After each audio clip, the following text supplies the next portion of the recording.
শুধু ধৈর্য ধারণ করেন, সময় মতো ব্যবসা শুরু হয়ে যাবে। আমাদের সবার এখন জানার ইচ্ছা, আমাদের ব্যবসাটা কবে শুরু হবে। আমাদের ব্যবসাটা শুরু হওয়ার জন্য আইনগত কিছু কাজ বাকি আছে, যে কাজগুলা করতে হবে। এগুলাকে আমি বাধা বলবো না, ঠিক, এটাকে বলা হয় কমপ্লিয়েন্স বা আইনসঙ্গত কাজগুলাকে করে নিতে হবে। সেগুলা করার জন্য কাজ শুরু হয়েছে, কাজ করতেছে। আমার যদি অনুমান সত্য হয়, তাহলে সমস্ত কাজ শেষ করে আমরা ইনশাল্লাহ জুন জুলাইয়ের মধ্যে ব্যবসায়িক কাজ শুরু করতে পারবো।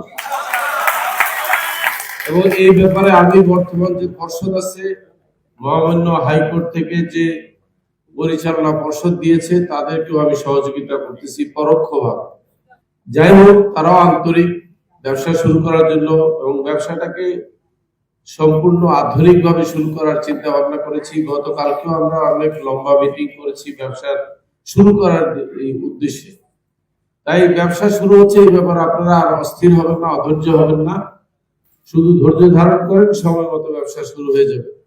সরকারের যে সমস্ত যথাযথ কাগজপত্র, এগুলা সংগ্রহ করে, এগুলো পূরণ করে, অফিস নিয়ে প্রয়োজনীয় সংখ্যক কর্মচারী কর্মকর্তা নিয়ে আমাদের প্রয়োজনীয় যে পণ্যটা আমরা বাজারজাত করবো, সেই পণ্যকে আমরা উৎপাদন করে সবকিছু মিলে আমরা ব্যবসা শুরু করবো। এটা গেল আমার